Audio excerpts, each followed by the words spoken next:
Bonsoir à tous, bonsoir au public de la Philosophale. Ce soir, nous nous retrouvons pour une réflexion sur la philosophie du travail à partir d'un auteur italien qui s'appelle Giuseppe Renzi, que je vais présenter un petit peu dans l'introduction. Donc voilà, je vais parler probablement 30 à 45 minutes.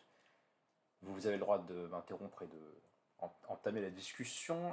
Comme je n'ai pas trop le temps de travailler mon exposé à l'avance, ça m'arrangerait que les volontaires prennent éventuellement des notes à l'écrit dans la partie textuelle quand on aura dégagé telle ou telle thèse, telle ou telle idée remarquable. Voilà, ce serait pas plus mal que quelqu'un note les petites idées qui pourraient passer dans la présentation. Alors, donc j'y vais, donc Giuseppe Renzi, d'après ce que nous apprend Wikipédia, hein, parce que là j'ai lu donc le bouquin que je vais vous présenter de Renzi, ça s'appelle Contre le travail, écrit et publié je crois en 1923. Mais à part l'introduction de ce livre-là de l'auteur et sa fiche Wikipédia qui est relativement courte, parce que je ne lis pas aussi l'italien, hein, je ne sais pas beaucoup sur le bonhomme. Donc voilà, on nous dit qu'il est né l'année de la Commune de Paris et qu'il est mort en 1941. Renzi, d'après ce que j'ai pu lire dans la présentation de sa vie tout à fait succincte qu'on trouve au début du bouquin, il semble avoir eu un parcours politique assez tortueux, hein, parce que quand il avait une vingtaine d'années ou un peu plus à la fin du 19e siècle, à l'époque, je cite, des longues et sanglantes insurrections italiennes de 1888, Renzi fut d'ores et déjà condamné par contumace à 11 ans de prison alors qu'il dirigeait la revue Lotta di Classe. Et avec mon très bon italien improvisé, hein, voilà, une revue qui s'appelait Lutte de classe, ce qui la positionne assez clairement dans l'espace intellectuel. Donc quand il était jeune, qu'il avait voilà, 27 ans, quelque chose comme ça, c'était un révolutionnaire marxiste en Italie. Et donc on le condamne à de la prison pour des raisons qui ne sont pas spécialement élucidées par la présentation du texte. Bon. Peut-être des raisons futiles, peut-être des raisons sérieuses, je ne sais pas. Mais... Donc il décide de s'enfuir à cette époque-là. Il va s'exiler pendant 10 ans en Suisse. Il va acquérir la nationalité suisse en 1903 et deviendra le premier député socialiste élu dans le Tessin. Donc, déjà, c'est un parcours assez intriguant. Hein. Je pense que la Suisse devait pas mal servir à des réfugiés politiques parce qu'à peu près dans les mêmes années, Mussolini, qui dans sa jeunesse était lui aussi un socialiste, va aussi se réfugier en Suisse pendant une période. Et il me semble qu'à une certaine période, là aussi dans ces années-là, il y a Lénine qui passe par Genève. Enfin, il y a pas mal de révolutionnaires en exil finalement en Suisse. On ne dirait pas comme ça, mais... Donc, donc, il commence son parcours politique par le socialisme révolutionnaire jusqu'à l'année 1911, où il va rompre avec le Parti socialiste officiel d'Italie, parce qu'il fait partie de cette fraction du mouvement socialiste italien qui soutient la guerre contre la Libye. Alors ça vous parlera peut-être pas, mais à cette époque-là, l'Italie est plutôt arriérée économiquement du point de vue de l'industrialisation. Voilà, elle a un petit peu raté le coche par rapport aux autres pays européens. Elle n'a pas d'empire colonial, elle n'a pas trop les débouchés ou les avantages que ça peut permettre en termes de matières premières d'avoir un empire colonial. Donc elle aimerait bien se rattraper un petit peu, hein, parce qu'elle arrive après le partage de l'Afrique par les grandes puissances. Elle aimerait bien avoir son morceau à elle d'empire colonial, et donc la Libye, parce que c'est juste en face des côtes italiennes. Donc les Italiens, profitant de la faiblesse de l'Empire ottoman, font une guerre d'agression et ils envahissent la Libye. Et il y a une partie du mouvement socialiste italien qui, voilà, en rupture hein, avec les idéaux, on va dire, humanistes et internationalistes du mouvement ouvrier, va soutenir voilà, cette invasion, alors avec tous les bons prétextes communistes imaginables, hein, on leur apporte le progrès, etc. Et donc Renzi se retrouve en porte-à-faux du mouvement socialiste pour cette raison-là. Notons que, me semble-t-il, Mussolini aussi était d'avis qu'il fallait envahir la Libye, et donc il y en a un certain d'autres qui commencent justement à faire une rupture avec la ligne officielle du parti à cette période-là. Ensuite, selon ce que nous dit sa fiche Wikipédia, après la Première Guerre mondiale, alors que l'Italie est très fortement agitée hein, par ce qu'on appelle les années rouges pendant 2 ans, Voilà, par un mouvement social extrêmement fort, d'occupation d'usines. Les ouvriers sont inspirés, comme un peu partout en Europe, par le succès, ou en tout cas ce qui passe pour le succès de la révolution russe en Russie. C'est le développement d'un premier parti communiste en Italie. Et c'est aussi le développement par réaction à ces événements-là en bonne partie, mais aussi à la guerre et au sentiment de frustration des Italiens qui n'ont pas forcément eu les gains territoriaux qu'ils espéraient avoir. C'est évidemment les années de développement du fascisme en Italie. Hein, les années 18, 19, 20, 20.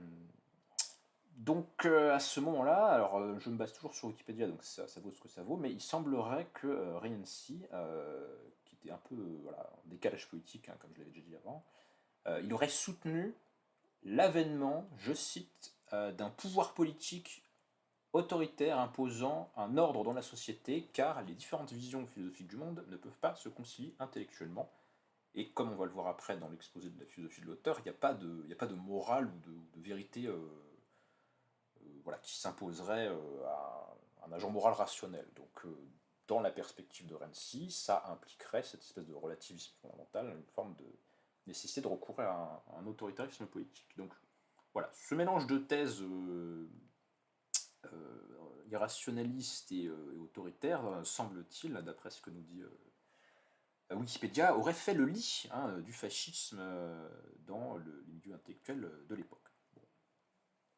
Et puis dans un troisième temps, c'est là où j'avais un peu annoncé que c'est un auteur qui se positionnait de façon un peu surprenante, en tout cas dans les résumés qu'on a de sa biographie. Dans un troisième temps, au cours des années 20 et des années 30, Renzi va s'opposer à Mussolini, sur le plan intellectuel, hein, il ne va pas prendre les armes évidemment pour ce faire, mais voilà, il fait partie d'un certain nombre d'intellectuels italiens, avec notamment Croce, dont je vais peut-être reparler, qui représentent une espèce d'opposition, on va dire, voilà, intellectuelle, qui s'exprime un peu de manière voilée, parce qu'il y a une censure de la littérature évidemment. Et voilà, il est en dissidence intellectuelle vis-à-vis du régime. Euh, il sera mis en congé de ses fonctions universitaires où il était maître de conférences, puis démis de ses fonctions dans les années 30 à cause de ses critiques. Et on sait aussi que, à sa mort en 1941, la police interdit ses funérailles et dispersa le cortège de ses amis et anciens élèves, allant jusqu'à procéder à des arrestations. Donc c'est un personnage qui ne nous est pas spécialement connu, hein, voilà, c'est un auteur pas connu, hein, Renzi, mais il semblerait que de son vivant, il ait eu un certain engouement du public enfin, autour de sa personne. En tout cas, c'était une sorte de... sa dissidence intellectuelle, même si j'en sais pas beaucoup plus, semble avoir attiré des personnes au point que c'était quelque chose qui souciait le régime en place, et celui-ci procédait à des arrestations dans les milieux proches de ce personnage. Bon, donc on voit qu'il a eu un parcours politique assez tortueux. Alors, sur le plan philosophique et intellectuel maintenant, Renzi, euh, comment dire, c'est pas, encore une fois, c'est pas un philosophe véritablement connu, hein, puisque les principaux auteurs auxquels on pourrait penser pour cette période-là de la philosophie italienne, ou la pensée italienne du début du XXe siècle, ce serait plutôt les deux principaux, c'est Benedetto Croce et Emilio et Giovanni Gentile. Voilà, c'est ceux-là. Croce, c'est plutôt un idéaliste voilà, qui vient après Hegel, qui vient après l'idéalisme allemand, etc. Et Croce va se faire remarquer dans ses comportements politiques par le fait que lui aussi va être un peu l'incarnation de la dissidence intellectuelle par rapport au régime de Mussolini lorsque le fascisme se sera imposé en Italie. L'autre auteur, Gentile, lui aussi reprend une certaine forme d'idéalisme philosophique, par contre, de façon très claire, de façon très comment dire, affirmée, Gentile est un néo-hegelien de droite. C'est un néo-hegelien, je pense que c'est quelqu'un qui semble voilà, tout à fait proche du système de Hegel, ou en tout cas qui construit sa propre philosophie à partir d'une réflexion sur Hegel. Euh, Gentile, c'est l'un des introducteurs de la pensée marxiste en Italie. Il va notamment écrire une philosophie de Karl Marx de plus de 300 pages qui sera saluée par Lénine. Donc c'est quelqu'un qui connaît très bien la pensée marxiste, mais manifestement il n'y adhère pas. Et donc il défend Gentile défend un néo-hégélisme de droite, et ce sera un des défenseurs principaux du fascisme de Mussolini, au point d'être son ministre de l'Éducation. Donc ça, c'est Gentile.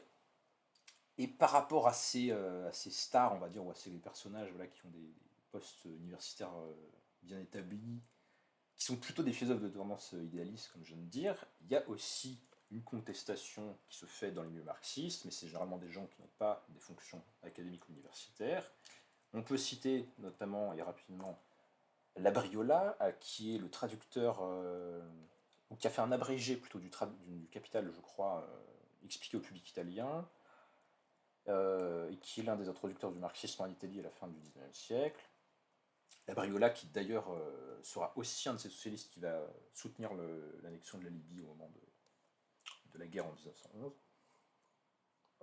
Et puis un petit peu plus tard dans la période, une autre grande figure voilà, qui est assez connue et traduite à l'étranger du marxisme italien du début du XXe siècle, c'est évidemment Antonio Gramsci, hein, qui a été un des leaders du parti communiste italien, et qui sera en prison sous l'ère mussolinienne, durant laquelle il va écrire ses fameux carnets de prison, avec un certain nombre de réflexions sur l'évolution de la philosophie italienne, de sa diffusion sociale, de la pertinence des points de vue des uns et des autres. Et Gramsci parle beaucoup dans ses carnets de Croce et Gentile, alors que ce sont des auteurs idéalistes et que l'un est un fasciste. Donc on pourrait penser qu'il ne veut pas en parler ou qu'il ne veut pas les lire, mais pas du tout.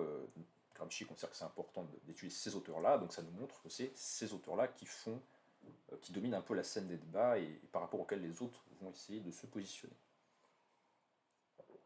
Donc voilà, très résumé des aspects du paysage intellectuel italien de cette période. Il y a certainement aussi, puisqu'on est quand même en Italie, une philosophie catholique, mais je n'en connais pas spécialement les représentants, donc je ne pourrais pas m'exprimer sur le sujet. Mais disons que ça ferait un troisième pôle à côté du marxisme ou de l'idéalisme philosophique, qui aurait peut-être un pôle aussi de philosophie catholique. Renzi est intéressant parce que par rapport aux différents courants que je viens de succinctement présenter, il ne s'insère dans aucun d'entre eux. En tout cas, au départ, il venait d'un pôle marxisant, mais on voit que dès avant la guerre, hein, il commence à se distancier politiquement, puis aussi sur le plan philosophique du marxisme, et il va défendre une philosophie qui est en rupture aussi bien avec le marxisme d'un côté que l'idéalisme inspiré par l'idéalisme allemand classique de l'autre. C'est pour ça que dans ma présentation, j'ai dit on a affaire à un penseur qu'on pourrait qualifier de plutôt nietzschéen et tragique. Je vais essayer de montrer dans l'exposé en quoi sa philosophie du travail justifie ses qualificatifs. Alors, c'est parti pour le commentaire du texte.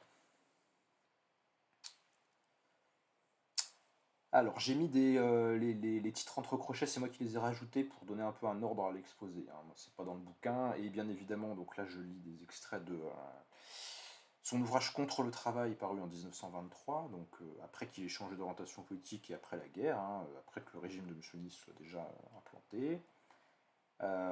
Qu'est-ce qu'il écrit dans Contre le travail? Donc dans une première section, j'ai regroupé des paragraphes. Évidemment, c'est pas tout le bouquin, hein. Il y a 4 bouquins actuellement de Renzi qui ont été traduits en français. De manière étonnante, c'est souvent des traductions relativement récentes. Donc je ne sais pas ce qui se passe depuis 20 ans, mais voilà, la plupart des traductions qui ont été faites de cet auteur sont des traductions plutôt récentes. Donc voilà, ce serait intéressant de se demander pourquoi. En tout cas, voilà, je ne peux pas forcément vous en dire plus sur ces autres livres parce que je ne les ai pas lus, mais il a fait plusieurs petits bouquins et un certain nombre ont été traduits en français. Donc, dans une première partie du bouquin, j'ai aussi remanié l'ordre des paragraphes, hein, donc c'est pas pile dans l'ordre, hein, mais j'ai pensé que c'était plus intéressant de les regrouper par thème. Il nous parle de la nature du travail et de la différence entre le travail et le jeu. Donc, s'agissant de la nature du travail, il nous dit que le travail, c'est pour ça que je vais parler dans l'introduction de cet exposé de la contradiction qu'il y a pour Renzi à l'œuvre dans le travail, qui est une contradiction indépassable, c'est que, selon lui, le travail se présente d'un côté comme une obligation morale, une prescription et un devoir éthique, donc il faut travailler, et en même temps, s'y soustraire se présente à nous comme une injonction supérieure, spirituelle supérieure et impérieuse, comme un véritable devoir moral. Donc, selon lui, le travail interpelle éthiquement l'humain de manière éthiquement contradictoire, puisque d'un côté, il faut le faire, et d'un côté, on n'aime pas ça, on ne le supporte pas, on cherche à le fuir, c'est un mal en fait. Donc c'est contradictoire déjà. Et ça va être sur ce ton-là toute la soirée. Donc si vous vous sentez déjà un petit peu perplexe, on n'a pas affaire à un penseur rationaliste ou hégélien pour lequel les contradictions vont finir par se résoudre. Elles ne vont pas se résoudre du tout. Hein. Ça ne va faire qu'empirer toute la soirée. Hein. Donc je préfère vous prévenir si vous avez... voilà, ne soyez pas trop déprimés, je vous préviens. Donc le travail constitue le fondement incontournable et la condition préalable de la vie spirituelle de l'humanité. Ça veut dire que pour que l'homme ait accès aux productions de la culture, aux productions de la science, aux productions, voilà, même simplement aux loisirs, il faut qu'un travail ait été réalisé qui permet de consommer, de pratiquer ces activités en tout cas. Donc ce à quoi aspire l'homme de plus haut, de plus noble, de plus élevé, de plus satisfaisant, présuppose le travail. Mais en même temps, le travail en tant qu'activité répugne la vie spirituelle même de l'homme, à laquelle il est diamétralement opposé. Donc ça, c'est la thèse centrale de Renzi, et moi je la trouve intéressante parce qu'elle a quelque chose de choquant. Quoi. Quand on dit qu'on n'aime pas travailler ou que le travail c'est pas bien, ça a tout de suite quelque chose de socialement inadéquat, et moi j'aime bien ce genre de thèse, justement. Je trouve que ça nous fait réfléchir. Donc Renzi soutient que tous les hommes haïssent le travail. Donc ils ont une passion de rejet de cette activité spécifique. Il nous dit que c'est nécessaire et que c'est avec raison, donc c'est rationnel hein, de ne pas aimer le travail, et que il est normal qu'il en soit ainsi, car le travail est à juste titre odieux. Il n'est pas une chose noble, mais une nécessité inférieure de la vie de l'espèce. Donc ça s'enracine dans le biologique, c'est du côté du besoin, le travail. Une nécessité de l'existence du plus grand nombre, et il répugne fondamentalement à la plus haute nature de l'homme. C'est la raison pour laquelle on peut affirmer que la noblesse de caractère d'un esprit humain se mesure à la façon dont il considère le travail. Plus un humain est noble, plus il labore. Plus il est vulgaire et bas, plus il se laisse persuader, contre son instinct véritable, direct et immédiat, par les présupposés d'une morale conventionnelle qui l'idéalise et le promeut. Donc pour ainsi, il est normal, instinctif et sain finalement de ne pas aimer le travail, parce que c'est pas agréable. Et l'homme noble qui comprend cela, eh bien c'est celui qui va se révolter contre la morale conventionnelle qui idéalise le travail. Et là, tout lecteur un petit peu familier de Nietzsche ne peut qu'être frappé, et moi ça m'a frappé dès le début du texte, avant même que je vois plus loin qu'il parle de Nietzsche, mais dès le début je me suis dit, mais tiens, mais ça c'est très nietzschéen. Et effectivement, c'est très nietzschéen. Nietzsche pense exactement la même chose. Il y a des textes de Nietzsche hein, sur l'abomination de la société moderne qui loue le travail, hein, qui en fait une valeur, c'est vraiment le dernier stade de la décadence. Quoi. Quelle horreur. Donc, dégoût naturel du travail, et l'homme véritablement noble, c'est celui qui ne s'en laisse pas raconter, qui n'adhère pas à la morale conventionnelle qui valorise le travail. Le travail représente la balle de plomb d'une concrétion matérielle brute et opaque que l'espèce, en s'élevant du stade de la vie animale, entre parenthèses, les bêtes ne travaillent pas, donc là on a une thèse, hein. Le travail, ça fait partie de ce qui différencie l'être humain par rapport aux animaux. Hein. Les animaux remplissent des besoins immédiats, ils se nourrissent, etc., ce genre de choses. Ils se mettent à l'abri de la pluie, nanani, mais ils ne travaillent pas. Ils ne s'organisent pas les uns les autres pour produire, accumuler des stocks, faire des surplus, etc. Ils ne manient pas d'outils, ils ne manient pas d'instruments, ils ne sont pas techniques. Enfin, donc, grâce à ce phénomène, donc le travail, l'espèce s'élève au-dessus du stade animal pour créer une sphère proprement humaine qu'elle a générée elle-même. C'est la condition du développement spirituel qui caractérise l'être humain. Donc là, on en revient à ce que j'ai dit tout à l'heure. Hein. Le travail, c'est ce qui est présupposé par l'existence des activités les plus hautes que l'être humain peut réaliser et qui le différencie de manière criante hein, des animaux. Mais en même temps, le travail se présente comme l'obstacle le plus insurmontable à la réalisation, à la participation et à la jouissance d'un tel développement spirituel. Donc c'est ça la contradiction fondamentale et indépassable du travail pour Renzi. D'un côté, le travail nécessaire pour produire les sommets de la culture, et d'un autre côté, la nécessité du travail nous en empêche d'en jouir, alors qu'on le désire naturellement. Enfin, on le désire en tant qu'on est humain, quoi, parce que les animaux, effectivement, ne le désirent pas, parce qu'ils n'en ont pas besoin, et ça ne leur dit rien. Et donc ça, c'est la contradiction centrale dans le travail. Alors, quelques remarques qui permettent du point de vue philosophique de distinguer conceptuellement la nature du travail par rapport à d'autres types d'activités avec lesquelles il ne faudrait surtout pas le confondre. Un match de football suscite plus de sueur au front que le fait de gagner sa croûte dans la plupart des métiers en vigueur.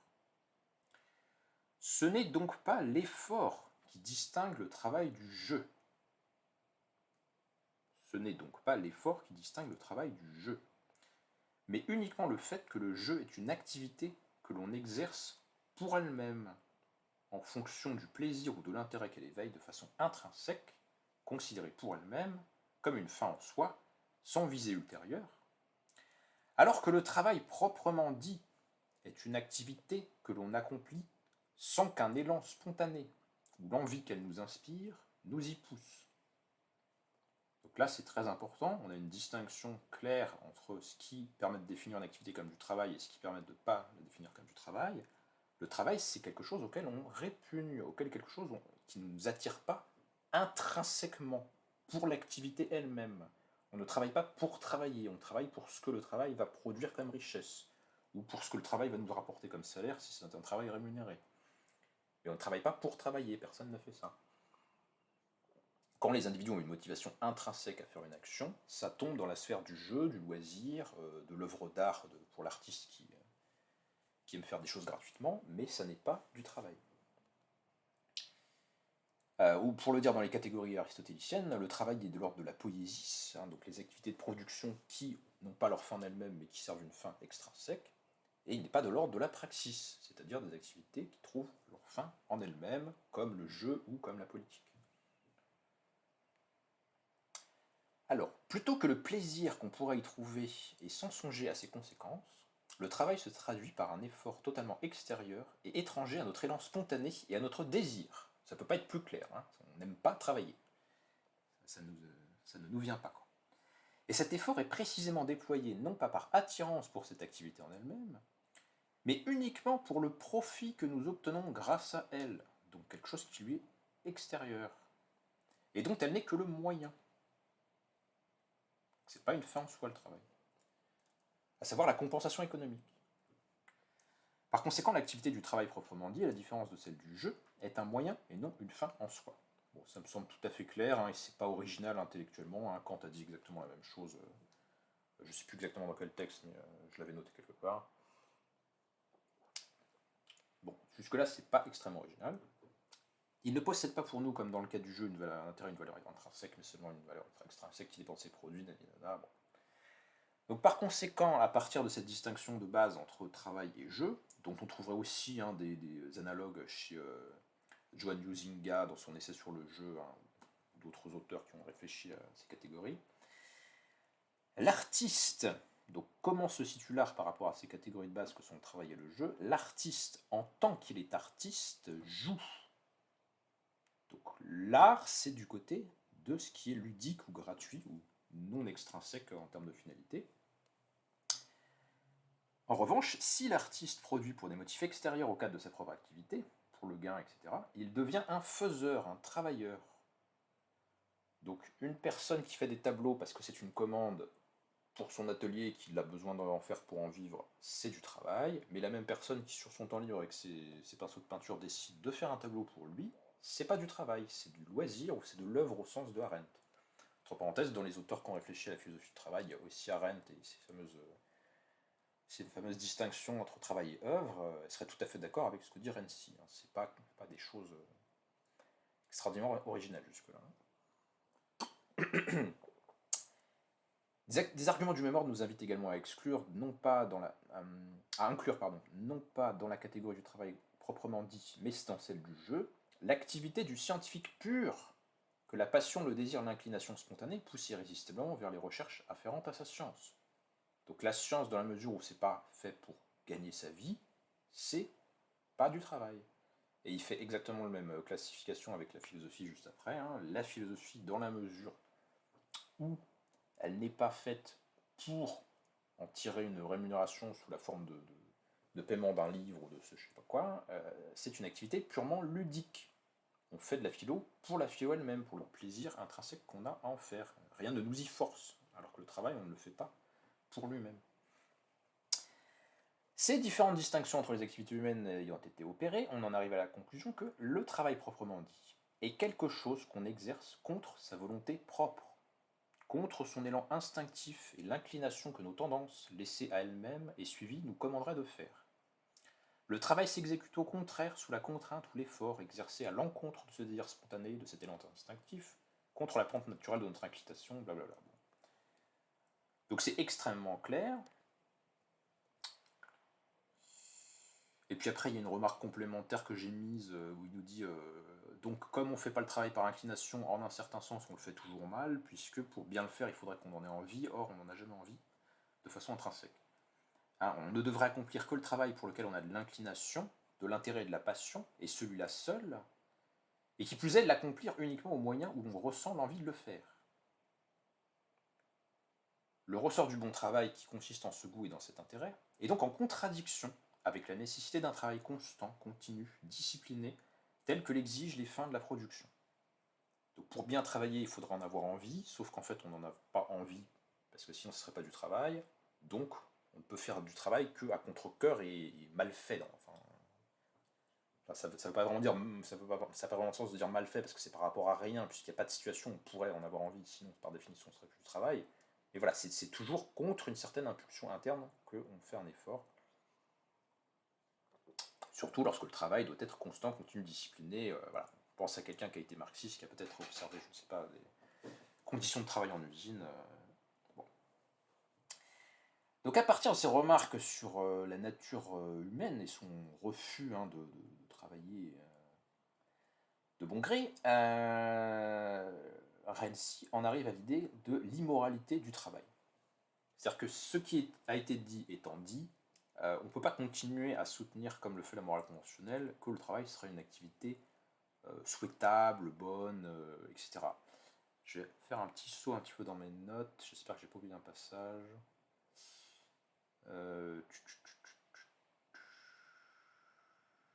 Ouais, non, c'est bon, je pense que j'en reparle après. Alors, la moralité du travail est plus exactement son immoralité. Donc, il y a deux temps. Il y a un temps où on va voir que Renzi il semble un petit peu kantien, ou en tout cas il fait comme s'il était kantien pour montrer que si on adhère vraiment aux propositions de la philosophie kantienne, ce qui est quand même le cas de pas mal de gens, hein, alors je ne sais pas pour l'Italie, parce que je ne connais pas assez bien l'histoire des idées philosophiques en Italie, mais à cette période-là, donc début du XXe siècle, le kantisme est très présent dans les universités allemandes et dans les universités françaises. Hein, la plupart des philosophes professionnels sont néo-kantiens. Donc j'imagine qu'il y a des tendances du même genre en Italie, même si je ne sais pas à quel point elles sont hégémoniques ou majoritaires.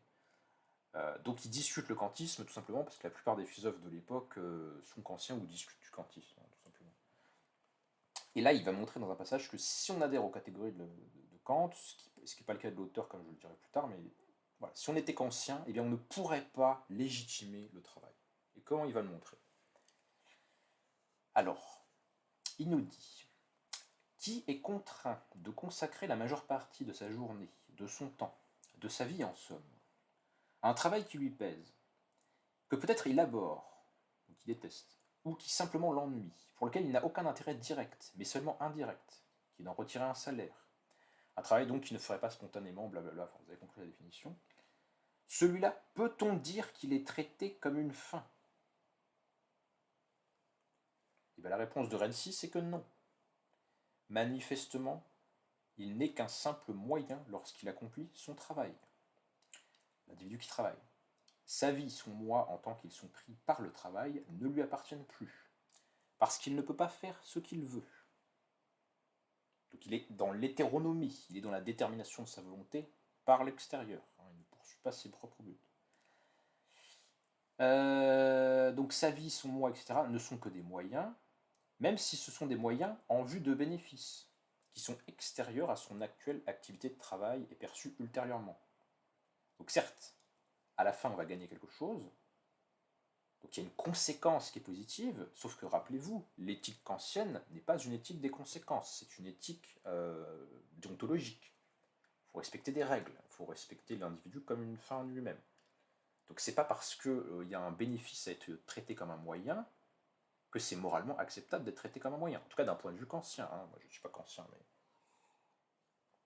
Si on était un kantien conséquent, et c'est là où Renzi, de son point de vue, le kantisme de Kant, quoi, n'est pas cohérent avec lui-même, parce que s'il prenait vraiment ces catégories au sérieux, et ben, un vrai kantien, un meilleur kantien que Kant, hein, si vous voulez, devrait dire que le travail n'est pas moral, du coup.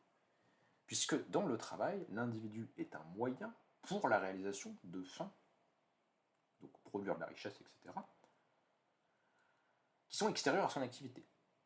Ce sont des moyens pour continuer sa propre vie et perpétuer son moi, tout en relevant d'un autre moment de sa propre vie et de son moi. Ou pour le dire encore autrement, son esprit, tandis qu'il travaille, est contraint de servir de moyen à ses besoins élémentaires, comme celui de vivre, et si personnel que soient ses besoins, il n'en reste pas moins toujours un moyen. Donc, dans l'activité de travail, l'être humain est traité comme le moyen de production de la richesse et non pas comme une fin en soi. Ça, c'est la thèse de Renzi. Donc, de son point de vue, si on était conscient, ce qui n'est pas son cas, comme on va le revoir par la suite, on ne devrait pas pouvoir légitimer le travail. Ce que Kant est obligé de faire, parce qu'il est dans une perspective chrétienne, luthérienne, l'éthique protestante du travail, hein, bien étudiée par Max Weber. Voilà, le travail, ça nous met au service de ce qui nous dépasse.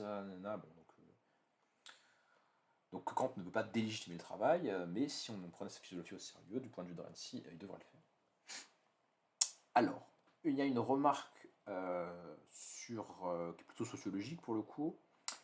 Plus le concept de travail est moralement tenu pour noble, et plus le travail est considéré comme une vertu, moins on accorde d'importance à l'amélioration des conditions des travailleurs, et moins on tend à s'en soucier. Et c'est tout à fait normal, parce que, il va le redire après, mais je vais lire le texte parce qu'il revient sur la raison de pourquoi c'est comme ça après. Plus le travail est en soi peu estimé, plus les revendications économiques et sociales pèsent dans la conscience publique. Donc là, il affirme une sorte de loi sociologique, hein.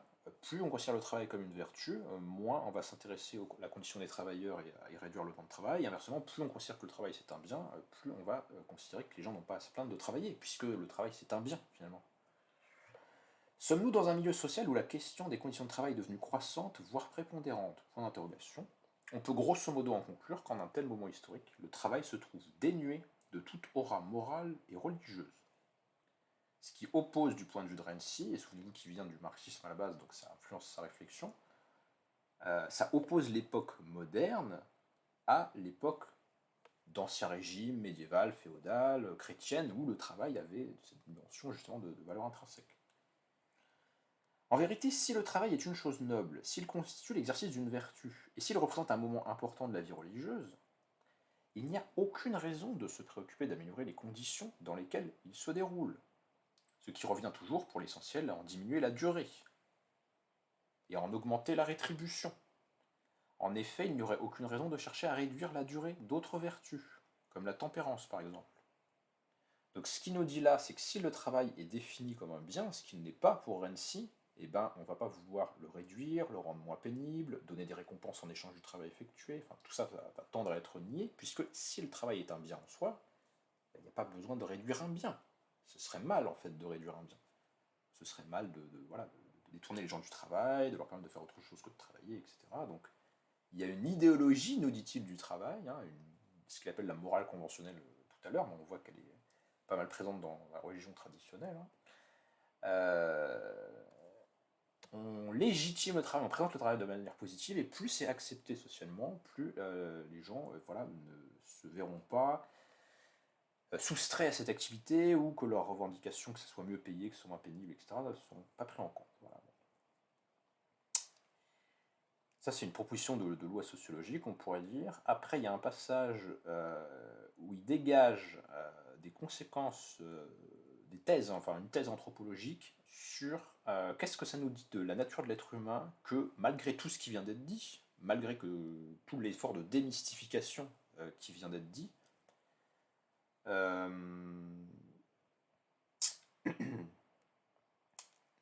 pas ça que je voulais faire.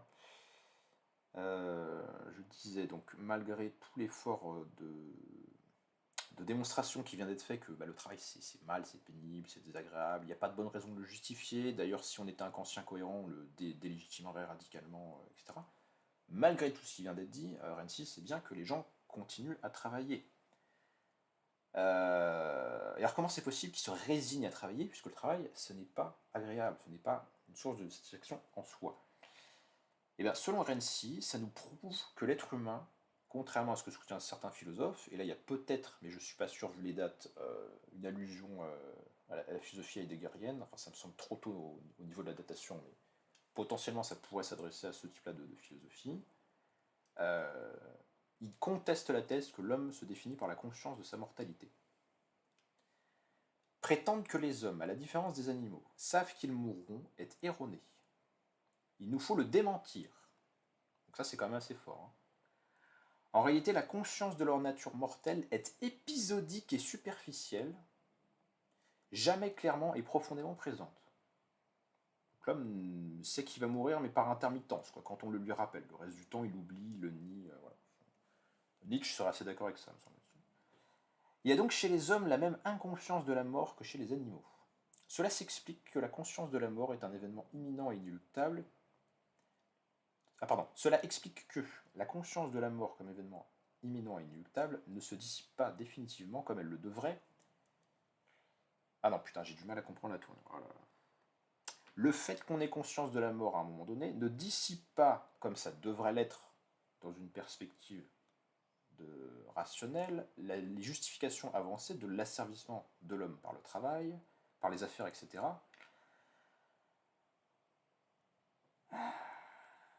On voit donc que l'homme, par le travail, gâche la meilleure partie qu'il a de son existence, il se détourne d'un des seuls des deux buts dignes de celle-ci, il utilise son temps pour atteindre un objectif dont on perçoit vite la futilité si on le considère à l'aune de l'imminence de la mort.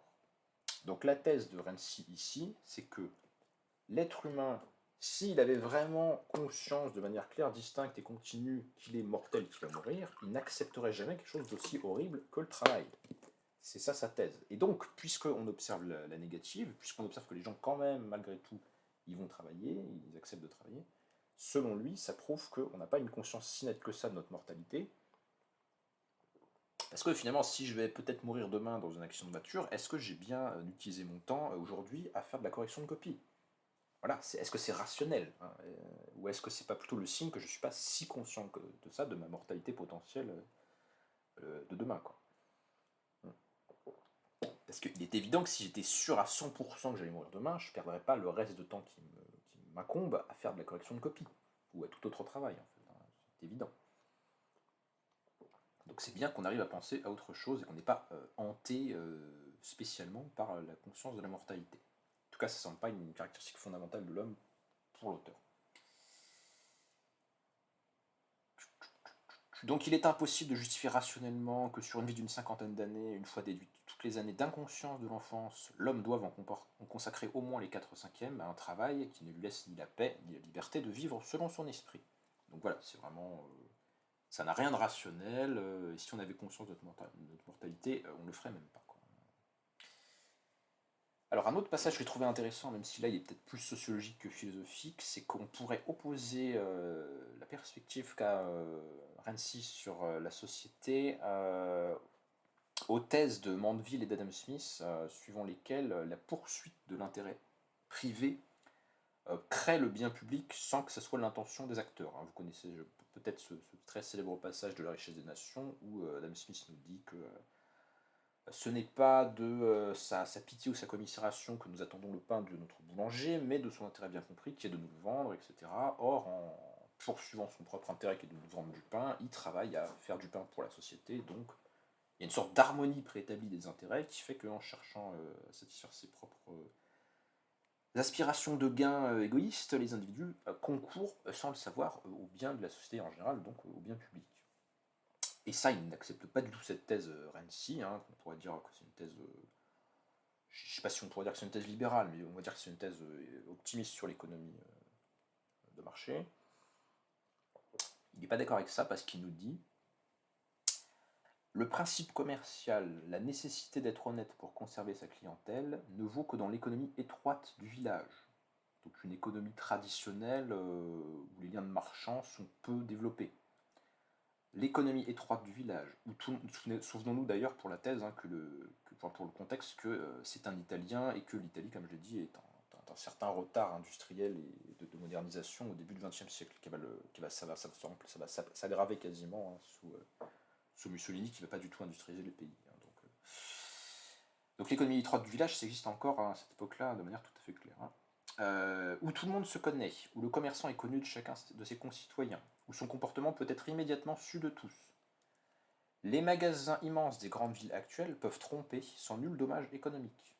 La nouvelle des particuliers dupés est étouffée, et rien ne compte face aux grands moyens de réclame, donc la publicité, et à l'étendue considérable et toujours variée du public, lesquels garantissent aux grandioses débits citadins une clientèle sans cesse renouvelée. Donc les gens dans les grandes villes où les relations de face à face ne sont pas aussi importantes, eh bien, ils peuvent être facilement trompés par de la camelote ou par des produits. Voilà, donc personne ne pourra dire à tel autre nominellement que c'est toi qui en es responsable, parce qu'il y a une masse de clients qui fait que les clients potentiellement volés vont finir par être remplacés par de nouveaux clients et que de toute façon on n'a pas affaire à une personne qu'on connaît bien, dont on connaît bien la famille, auquel on aura une relation de confiance ou des codes d'honneur voilà, qui seraient caractéristiques de relations très personnelles. Non, non, c'est juste une relation commerciale. Bon, il nous a un peu arnaqué. Bon, on passe l'éponge parce qu'on n'a pas que ça à faire. Et qu'on ne connaît pas assez la personne en question pour tout simplement lui en vouloir. Donc, selon lui, il n'y a pas de moralisation dans le développement de l'économie de marché et des grands lieux de production voilà, modernes et des magasins. Et à partir de cet exemple, il donc conteste donc la thèse que le développement social permettrait au mécanisme naturel de l'intérêt d'être la cause de dispositions morales. Pour Rensis, ça n'existe pas. Donc là, on commence, si vous avez vu la suite de thèses qu'on a depuis le début, on commence à voir qu'on a quand même affaire à un auteur bien pessimiste, bien nietzschéen, qui conteste la pertinence attribuée à la rationalité, qui conteste la pertinence de la morale conventionnelle, qui conteste la foi dans les mérites du développement de l'économie capitaliste. Bon, c'est un ancien marxiste, donc ça peut aussi se comprendre pour cette raison, mais on voit qu'il y a une volonté de démystification avec des thèses un petit peu noires, quoi, qui pourraient faire penser à Nietzsche, à Suran, ce genre d'auteur. Alors, on a un passage de critique du kantisme.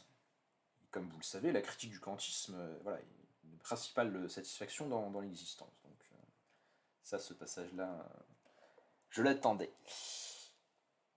Donc après avoir dit dans une partie précédente que bon voilà, si on était kantien, la seule conclusion logique auquel on devrait arriver sur la nature du travail, c'est que c'est pas moral puisque ça traite les gens comme des moyens, il va reprendre le propos en essayant de montrer que les thèses de Kant sur le fait de traiter autrui comme une fin en soi ou pas ne sont pas du tout claires et qu'on ne peut pas vraiment en tirer une appréciation morale de quoi que ce soit. Donc il nous dit l'industriel peut dire « Je traite mes ouvriers non seulement comme un moyen, mais aussi comme une fin, puisqu'ils reçoivent un salaire et jouissent d'heures de repos qui leur permettent de vivre et de profiter de la vie. » Donc ça, c'est la thèse. L'industriel, il est moral du point de vue kantien. En tout cas, il peut le prétendre, sans que ce soit considéré par Renzi comme absurde. Ce à quoi l'ouvrier peut rétorquer. Cette organisation sociale me vole tant d'heures par jour pour un travail qui ne représente pour moi aucun attrait, que j'exécute à l'évidence pour d'autres. Bah oui, il est salarié, il ne travaille pas pour lui. J'exécute à l'évidence pour d'autres et au profit d'autres, qui donc ne représentent en aucun cas une fin pour moi, et dans lequel, en conséquence, je ne saurais être une fin, mais un moyen, auquel je sacrifie la meilleure part de mes jours. Et ma vie s'écoule en tant que simple moyen. Et là où on en arrive au côté tragique, ou en tout cas, voilà, non hegelien de l'auteur, c'est qu'on n'a pas deux thèses dont on va arriver au dépassement par une troisième qui les dépasse et tout. Non, non, non, les deux thèses sont pertinentes pour Renzi. Et c'est souvent comme ça qu'il pense. Hein. Il nous dit, les deux thèses, donc, celle qui dit que c'est moral de traiter l'ouvrier comme voilà, un salarié de l'employé et de le faire travailler, et celle qui dit non, non, c'est pas moral, je suis traité comme un moyen, il nous dit les deux thèses se justifient sur la base de l'énoncé kantien. Donc ça ne sert à rien comme critère moral pour Renzi parce que ça peut justifier une chose et son contraire. Ensuite, il nous dit, prenons un exemple. Je charge ma valise sur les épaules d'un porteur au sortir du train. Il est certes mon moyen. Est-il aussi une fin parce que je le paye? C'est ce dont débattent les deux précédents d'ailleurs. Hein. À ce moment-là, donc si c'est moral, l'esclave aussi était une fin en soi, puisque le maître le nourrissait. Cet esclave était-il seulement un moyen, bien que nourri par le maître? À ce moment-là, le porteur l'est aussi, tant qu'il portera ma valise, ou bien, et bien que je le rétribue. Tout cela tend à démontrer que l'énoncé kantien ne signifie rien, car comme toutes les autres provisions de Kant, il est d'une absolue et totale vacuité. Donc on ne peut pas être plus clair, hein, Renzi il est dans une opposition totale au kantisme, et il n'aime pas non plus les hegeliens, enfin voilà, il n'aime pas ces philosophies idéalistes allemandes. Il est influencé par Nietzsche, encore une fois, et cette histoire de traiter autrui comme une fin en soi, dans un premier temps, il nous a dit si on prenait ce critère au sérieux, on ne pourrait pas légitimer le travail, et dans un deuxième temps, il nous dit de toute façon, ce critère, ça ne sert à rien, ça peut être utilisé dans tous les sens pour justifier tout et son contraire. Donc voilà, au diable le kantisme, finalement. Hein. C'est un peu un des passages. Ça sort un peu du sujet qui est le travail, hein, mais à l'occasion de cette critique du travail, hein, il montre que c'est pas avec le kantisme qu'on peut en penser la moralité.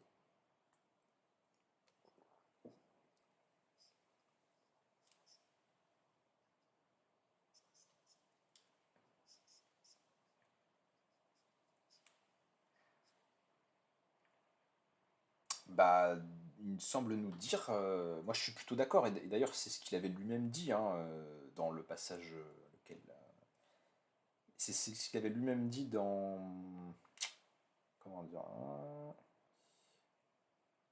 voilà, là il avait dit, l'ouvrier n'est qu'un simple moyen lorsqu'il accomplit son travail. Bon.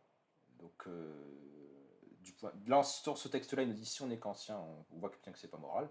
Et là, on a un autre texte où il nous dit que l'industriel peut valablement dire que, en rémunérant l'ouvrier, il le, il le, il ne se contente pas de l'exploiter, mais il lui fournit le moyen de sa survie. Donc,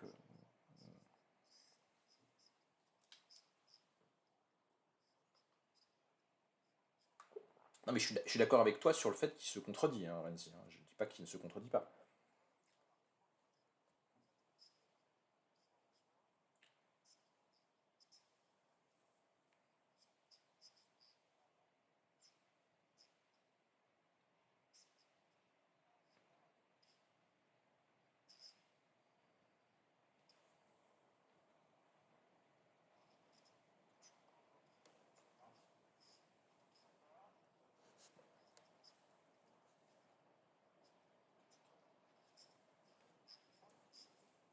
Mais tu es d'accord avec moi que Kant condamne l'esclavage comme tout chrétien de cette époque-là. Par contre, il condamne pas le salariat. Jamais. Et donc là, ce que dit Renzi, c'est qu'il y a une contradiction parce que il nous dit si le porteur de, si l'esclave nourri par le maître n'est pas traité comme un moyen sous prétexte qu'il est traité, qu'il a quelque chose, et ben le porteur l'est aussi. Mais dans ce,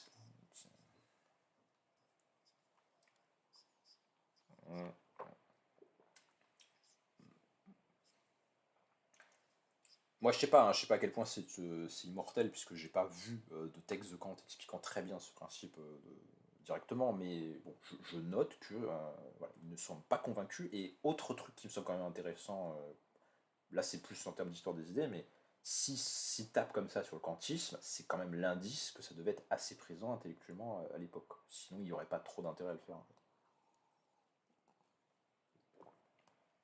Bon. Ensuite, on arrive au mépris du travail. Le mépris du travail chez les Grecs. Donc là, il nous parle de Nietzsche. Et là, il dévoile son truc, mais moi, je l'avais déjà perçu le jour avant. Hein, c'est évident que c'est quelqu'un qui a lu Nietzsche. D'ailleurs, Mussolini aussi avait beaucoup lu Nietzsche et Hitler lui en a offert les œuvres complètes aussi. Donc, nul plus vigoureusement que Nietzsche, qui avait pénétré l'esprit grec avec un tel génie, a mis en lumière combien le concept de dignité du travail et celui de dignité de l'homme dans le travail représentaient pour les Grecs des hallucinations conceptuelles, hein, en bon allemand traduit d'une langue que je ne maîtrise pas, hein, mais voilà, je pense que je ne trafique pas trop ce que ça veut dire ce passage en allemand. Voilà, donc ça, une dignité du travail, c'est une aberration, ça n'existe pas. Les Grecs jugeaient ouvertement le travail honteux. Ils sentaient qu'on ne peut parler de dignité que là où l'individu n'est plus contraint de travailler. Et c'est comme ça que pensent les Grecs, et c'est un petit peu aussi comme ça que pense Hannah Arendt d'ailleurs. Hein. Là où l'individu n'est plus contraint de travailler et de produire pour pouvoir continuer à vivre. Donc quand il sort du registre de la nécessité biologique, finalement, de l'animalité. Quoi. Et ils éprouvaient un sentiment de honte jusque dans le travail artistique. Ce qui permet à Plutarque d'affirmer qu'aucun jeune homme bien né n'aurait voulu être un Phidias ou un Polyctète. Phidias, il me semble que c'est celui qui a fait la statue de Zeus à Olympie, hein, donc un sculpteur. Quoi, hein. Et bien, ce sculpteur très célèbre qui a fait une œuvre d'art très connue, voilà. Plutarque nous dit aucun jeune homme bien né, donc noble hein, ou de bonne famille, n'aurait voulu être artiste, parce que c'est déshonorant de travailler. Donc, mépris grec du travail, ratifié par Nietzsche, auquel Renzi soucie tout à fait, hein, c'est une aberration de donner une valeur au travail. Il cite Aristote, et ça c'est la première fois que j'ai vu ça, cette idée-là sur Aristote, mais je l'ai recroisé depuis, donc je sais que c'est bon. Hein, mais, il nous dit que pour Aristote, en soi et dans leur essence, les esclaves et les ouvriers se valent et ne sauraient être citoyens. Donc ça c'est un truc que je ne savais pas avant l'île de Renzi, mais je l'ai revérifié depuis. Il y a eu une petite coupure son, donc je répète ma phrase. Je disais donc, c'est la première fois que je trouve cette explication de la pensée d'Aristote sur la question, mais je l'ai retrouvé depuis chez un autre texte, un autre auteur qui dit la même chose. Donc voilà, chez Aristote, en fait, les ouvriers, les travailleurs manuels, hein, les gens qui travaillent de leurs mains, ne peuvent pas être citoyens. Donc c'est un élitisme social, quoi. Appelez ça comme vous voulez, mais bon. Donc pourquoi? Alors ça, Renzi ne nous le dit pas. Ça excède un petit peu mon sujet et je vais regarder depuis combien de temps je parle. Mais... ouais, j'avais dit 45 minutes, j'ai déjà dépassé mon temps, donc je vais peut-être pas trop vous embêter. Mais d'un mot, pourquoi Aristote pense comme ça, moi je compte en reparler dans une intervention spécialement dédiée à la philosophie du travail, mais en fait ça vient de l'illémorphisme d'Aristote en fait. C'est-à-dire que dans la théorie d'Aristote, qu'est-ce qui se passe au moment de la production? Alors, c'est ce que j'en ai compris, hein, c'est très métaphysique, c'est un peu tordu, mais de ce que j'en ai compris, euh, la forme est saisie rationnellement par l'esprit, et la forme, c'est le principe actif dans la formation d'un individu, d'un élément concret. Hein. Donc la forme, ensuite, elle vient s'accoupler, n'est-ce pas, avec la matière qui est l'élément passif hein, qui reçoit la forme, et le travail, ça n'est que l'opération de transfusion, pour employer le vocabulaire de Bergson à propos de comment on passe du possible au réel, hein, parce que ça lui paraît très tordu chez Aristote, mais le travail n'est que la médiation qui fait que la forme, hein, qui est le truc qui est premier, le truc qui est noble, le truc qui est actif, voilà, le truc qui a le beau rôle, le travail n'est que la médiation qui réalise une forme qui préexistait. Et ça n'est pas une activité, le travail en lui-même, hein, qui nécessite la raison. La raison se contente de comprendre la forme qu'il s'agit de réaliser. Donc c'est un schéma illimorphique, et dans ce schéma, l'ouvrier, ça ne sert à rien en fait. Voilà, et c'est un peu déjà ce que disait Simondon dans la critique qu'il a fait de l'imorphisme chez Aristote. C'est une pensée de propriétaires d'esclaves qui font travailler des gens qui ne sont pas eux. Parce que la forme, tu vois, elle est légère, elle est pas matérielle, elle est au-dessus des choses, elle regarde les gens qui travaillent, quoi. Donc, il y a ce schéma de la forme et de la matière. Conséquence de ça, comme le travailleur, c'est quelqu'un qui n'exerce pas sa raison dans son activité, bon, bah voilà, c'est bas ce qu'il fait. Et donc le travail est une activité, le travail manuel, hein. Bon, comme c'est pas vraiment les autres formes qui sont considérées, le travail c'est une activité serve, parce que c'est l'activité d'un être qui règle son action sur la forme, et donc sur le discours rationnel ou sur la conception rationnelle qu'on lui apporte de l'extérieur. Donc il pense pas, quoi. Voilà, il bouge des mains, et voilà, c'est vraiment tellement bas, quoi. Donc voilà, il y a une véritable. J'insiste quand même un petit peu là-dessus, même si j'en reparlerai à un de ces quatre, mais chez Aristote, il n'y a pas juste des préjugés esclavagistes qui seraient des préjugés courants chez les Grecs. C'est pire que ça. Il y a une justification rationnelle et métaphysique de pourquoi le travail est une activité indigne, stupide, qui n'exige pas d'exercer sa raison, et qui justifie donc, puisque le travail est une activité serve par nature, que les travailleurs manuels, ouvriers et esclaves ne sauraient être citoyens. Donc il faut leur retirer les droits politiques, il ne faut surtout pas être une démocratie populaire avec des artisans qui pourraient voter, enfin c'est horrible. Voilà, bon, donc ça c'est les thèses un peu des auteurs classiques, et on voit que Renzi est tout à fait d'accord là-dessus, hein. C'est-à-dire que le travail c'est très très bas, quoi. Alors, puisque le travail c'est insupportable, c'est pénible et ça répugne à la nature humaine, eh bien logiquement, Renzi affirme qu'il y a une lutte perpétuelle entre les individus et les classes sociales pour ne pas travailler. Le travail, dont chacun tend à repousser la contrainte en l'imposant aux autres, ne peut clairement, définitivement et sans équivoque être proclamé valable ou nul sur le plan moral. C'est là où on voit que c'est une pensée très qui n'aboutit pas vraiment à des thèses, hein. C'est-à-dire qu'on ne peut pas dire que le travail est mauvais puisqu'il est la source de, des activités supérieures de la culture auxquelles l'homme aspire, mais on ne peut pas dire qu'il est bon puisqu'il est insupportable. Donc, on peut ni le déclarer bon ni mauvais. Et comme on ne peut pas dire qu'il est bon, on ne peut pas non plus justifier pour autrui que autrui le fasse.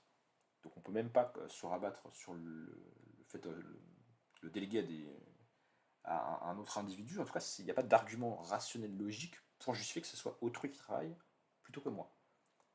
Donc on ne peut pas régler la question sur le plan rationnel, c'est ça que nous dit Renzi, hein. C'est vraiment un auteur voilà, nietzschéen qui considère qu'il n'y a pas de droit naturel, il n'y a pas de valeur morale objective, il n'y a rien de tout ça. La raison ne peut pas trancher rationnellement qui doit travailler dans la société. Donc puisque la morale n'a aucun rôle à jouer sinon sur le plan comme une forme d'idéologie, je vais le dire juste après, qu'est-ce qui reste? Il reste que la lutte. Une lutte irrationnelle entre des groupes qui tentent de faire porter la charge de travail sur quelqu'un d'autre. C'est pourquoi la morale de la société capitaliste, si on la considère à son stade initial rigoureux, pur, et non pas comme à présent perturbée et déformée par l'agitation et l'émergence de forces et de tendances d'une autre nature et en voie de transformation, donc il n'abandonne pas tout à fait l'idée qu'il y a une lutte des classes et que les tendances socialistes sont bel et bien actives, en tout cas à son époque, la morale de la société capitaliste à l'origine insiste originairement sur une conception du travail comme phénomène éthico-religieux de grande importance. Donc ça serait un peu le protestantisme weberien, enfin, l'éthique du travail protestante analysée par Weber, hein. Il s'agit en effet de la seule manière d'obtenir un double résultat. D'un côté, l'assujettissement et la dure condition des classes prolétariennes paraissent justifiés dans la conscience des classes dominantes, puisque si le travail c'est une bonne chose, c'est pas grave que les autres le fassent, hein. La chance qu'ils ont quelque part, hein. Et puis de l'autre, le caractère pénible de la situation des classes laborieuses semble à la conscience de ces dernières plus facilement allégé, voire acceptable. Puisqu'on leur dit, mais en fait tu travailles pour Dieu, tu travailles pour le salut, tu travailles pour te réaliser moralement, ou que sais-je. En revanche, lorsque les revendications des classes laborieuses ne cessent de croître, comme aujourd'hui, lorsque le travail fait entendre sa voix de plus en plus fort, lorsqu'il prend dans la société encore capitaliste, mais qui a désormais perdu les contours originels de son architecture initiale, moi j'aurais dit que c'est l'époque où le société capitaliste a encore à moitié émergé dans la société féodale. Le travail donc réclame une place égale ou supérieure à celle du capital, de façon concomitante à ce phénomène qui voit l'accroissement considérable de la puissance économique et politique du travail. Que constatons-nous? Les propos enthousiastes sur la fonction du travail ressassés de façon toujours plus récurrente et sonore dans les milieux ouvriers ou dans les journaux prolétaires ne sauraient nous tromper. Si nous regardons au-delà de ces pures paroles et que nous nous tournons vers la réalité, donc là il dénonce une idéologie ouvrière en fait, les ouvriers vantent le travail, mais c'est pas du tout ça qu'ils veulent dire en fait. Ce qu'ils veulent c'est la libération du travail et non pas sa valorisation au sens où les gens diraient que c'est bien d'aller travailler. Si nous tournons vers la réalité, nous voyons clairement combien, avec l'accroissement de l'importance économique et politique du travail, se développe parallèlement l'ennui profond, l'intolérance, le sentiment du caractère insupportable, la haine du travail même. Précisément dans ces classes qui, vivant de celui-ci, s'efforcent de pousser toujours plus haut, dans tous les domaines, son estime. Donc là, on a un paradoxe social. J'adore les paradoxes sociaux, c'est passionnant. La thèse défendue, c'est que le travail est d'autant plus, comment dirais-je,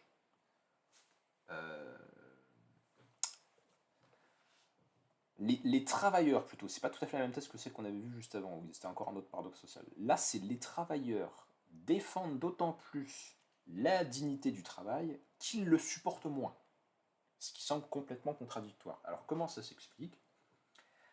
La valorisation croissante du travail, son autorité et la dignité qu'il apporte ne sont que la conséquence de la répugnance et de la haine, de plus en plus claire et de moins en moins comprise, qu'il inspire. Cela se traduit par l'absolu discrédit moral dans lequel il est tombé auprès des travailleurs. Il leur apparaît inévitablement comme un fait purement matériel et brutal, dénué de toute valeur éthique. Il faut se rappeler qu'on est au début des années 20, donc dans une Italie où on commence à importer dans les entreprises les méthodes de travail tayloriennes, dans les usines, etc. Donc que le travail n'a jamais paru aussi matériel et brutal, ça peut tout à fait se défendre. Donc il convient, dans toute la mesure du possible, de s'en soustraire. Il suffit pour s'en convaincre de considérer les samedis anglais, les heures fériées et semi-fériées qui se multiplient à tout propos, les grèves de plus en plus fréquentes pour des motifs de plus en plus futiles, le dégoût croissant, généralisé et avéré du travail, dégoût qui naît là où le ferment pour conquérir en sa faveur les plus vastes revendications est le plus vivace. Les classes laborieuses haïssent le travail et désirent d'autant plus sa valorisation qu'elles le haïssent. C'est-à-dire qu'elles veulent qu'on reconnaisse que le travail c'est pénible, que le travail c'est utile, que les travailleurs sont un truc important dans la société pour moins travailler, pour gagner justement une meilleure position. Donc là, ce qu'il nous dit, c'est que finalement, il y a une sorte d'idéologie ouvrière qui extérieurement semble valoriser le travail, mais en fait valorise les travailleurs, c'est-à-dire les personnes, pas l'activité. Vous voyez, les personnes qui travaillent pour pouvoir se débarrasser du travail. Évidemment, ça c'est des propos que tient l'auteur. Moi, j'ai pas étudié l'histoire sociale de l'époque pour vérifier qu'il y a vraiment un développement d'attitude de fuite ou d'hostilité au travail à cette période-là. Mais ça me semble pas improbable. En tout cas, même si la thèse est peut-être un petit peu trop absolue pour être toujours vérifiée en tant que loi sociologique, ça me semble une hypothèse intéressante.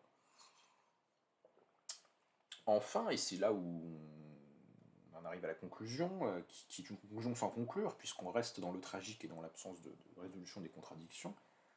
Enfin, il ne faudrait surtout pas croire qu'à tous ces problèmes évoqués, il y aurait une quelconque solution, et alors surtout pas une solution socialiste, parce qu'à l'époque où il écrit ce bouquin, Renzi, il n'est plus marxiste, justement, il n'est plus socialiste, il n'est plus tout ça, et donc il a cette vision tout à fait noire et déprimée, ou déprimante, enfin dans une certaine mesure. Et alors il nous dit, il ne faut surtout pas croire qu'il y a une solution à ça qui viendra du côté du socialisme, parce que dans les communes socialistes, employés, fonctionnaires, ouvriers des entreprises communales exploitent leur dictature en travaillant avec la plus grande négligence, et aussi peu que possible. Donc à la seconde où ils sont fonctionnalisés, où ils ont un statut public, je sais pas quoi, ils travaillent le moins possible. C'est pas, faut peut-être pas prendre cette thèse pour une vérité absolue, mais bon. Pour le prouver, il suffira de rappeler que ces employés ouvriers dont le contrat de travail est géré par un organisme, qui assure le paiement pour un certain nombre de jours à l'année, également en cas de maladie, tombent tous régulièrement malades. Ce nombre donné de jours, comme on l'entend souvent dire en privé. Ils ne veulent pas faire de cadeaux, ne fût-ce qu'une journée à la municipalité. Et cela d'autant plus sûrement qu'ils sont socialistes ou communistes évolués et conscients. Voilà l'enthousiasme pour la production sur lequel, selon les propos délirants de Georges Sorel, on peut à coup sûr compter dans une société basée sur la dictature du prolétariat. On ne veut plus travailler. Et c'est juste du point de vue de la raison. Donc là, en fait, il se moque des thèses de Georges Sorel, qui est un auteur français, mais très populaire en Italie avant la guerre et après la guerre, dans différents milieux, aussi bien chez les syndicalistes révolutionnaires, mais aussi dans une partie du mouvement fasciste de Mussolini. Hein. Mussolini est un grand lecteur de Georges Sorel. Et pour Sorel, Sorel en fait défend de manière assez idéaliste et moralisante hein, la lutte du prolétariat, parce que pour lui, les travailleurs incarnent une forme de morale non capitaliste, non bourgeoise, qui serait une morale héroïque de l'action, de la lutte et de l'enthousiasme pour la production, hein, donc une sorte de figure voilà, prométhéenne qui possède la puissance de production. Hein. Et ben c'est pas du tout comme ça que voient les travailleurs italiens Renzi. Hein, et surtout ceux qui sont socialistes et qui arrivent à trouver des places dans des emplois publics, voilà, des emplois communaux, des coopératives qui seraient financées par la municipalité ou ce genre de choses. Là, il nous dit non, non, non, non. On ne voit pas du tout s'esquisser la société de l'avenir fondée sur un grand mouvement de travailleurs. Ces travailleurs-là, dès que des institutions sociales se mettent en place, surtout ils en profitent pour moins travailler. Parce que c'est naturel pour l'homme, il nous dit, hein, Renzi, c'est une inspiration naturelle, donc il ne faut pas croire que la société de l'avenir sera plus productive comme le pense le marxisme finalement. Si on mettait en place des institutions socialistes, les gens seraient moins productifs. Voilà, c'est ça qu'il pense. Donc absolument pas de solution à attendre de ce côté-là. Et enfin, autre argument, il nous dit que je sois aujourd'hui contraint au travail. Parce que dans un régime salarié, si je n'ai pas envie de travailler, le patron me licencie, que m'importe d'être pareillement contraint au travail demain dans un régime communiste, puisque, bien que je sois moi aussi patron avec mes 3000 compagnons de l'usine, si un jour je n'ai pas envie de travailler, la commission interne ne me versera pas mon pourcentage journalier. Quelle différence? Dans l'un ou l'autre cas, je travaille sous la pression externe qu'exerce sur ma volonté, ce fait extérieur à la sphère de mon activité, qui réside dans le besoin ou dans le désir de gain. Dans l'un ou l'autre cas, je suis donc pareillement soumis à la contrainte.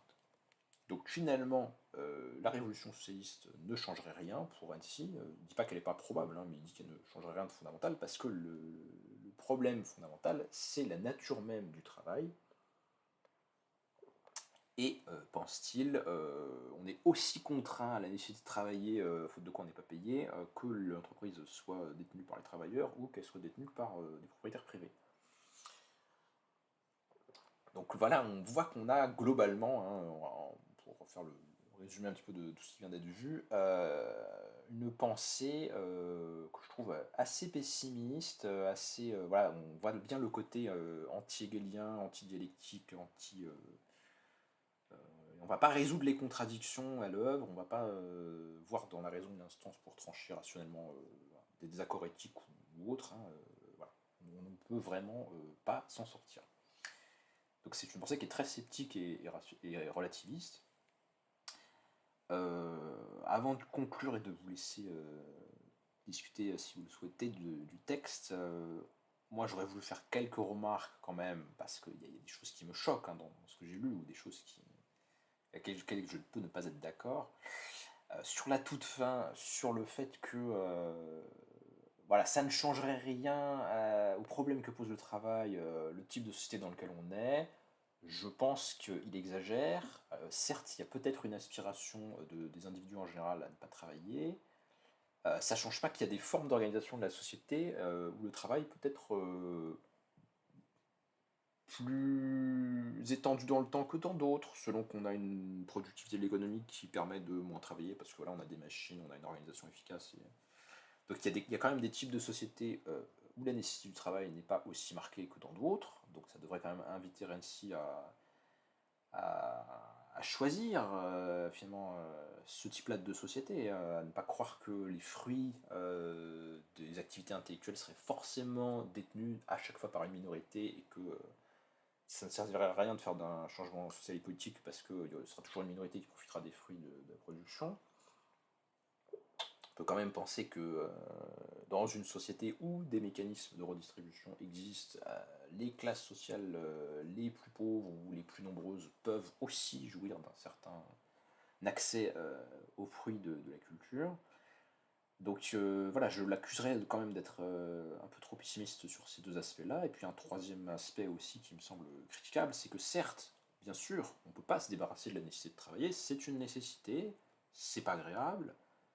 Effectivement, si on allait vers une société socialiste où les gens seraient copropriétaires de leurs propres usines et décideraient collectivement de la façon dont ils vont produire et des conditions dans lesquelles ils vont produire, bien sûr, ça ne les délivre pas du tout de l'obligation de travailler. On peut pas ne pas travailler, sauf si on veut faire disparaître la société. Donc, cependant, ça pourrait quand même changer pas mal de choses pour la vie concrète des gens, de savoir si, dans cette nécessité qu'on ne peut pas changer, qu'est le travail, ils peuvent ou pas décider collectivement de leurs propres horaires, décider collectivement de leurs choix économiques, plutôt que ces derniers leur soient imposés par des gens qui n'auraient pas forcément les mêmes intérêts qu'eux. Ça pourrait quand même leur apporter une certaine satisfaction dans le travail, de travailler à égalité avec d'autres individus dont ils décideraient tous ensemble de la gestion de la production. Voilà, il y a peut-être des modalités d'organisation du travail qui seraient moins inhumaines, moins hétéronomes, moins source d'aliénation pour le travailleur que dans d'autres. Et ça, ce sont des aspects que je trouve qui ne considèrent pas, qui sont dommages. Il aurait dû, je pense, ne pas se détourner complètement des idées de sa jeunesse et ne pas sombrer voilà, dans ce pessimisme, même s'il a des aspects qui sont un petit peu amusants de par le côté mordant et sarcastique. Voilà, je vous remercie.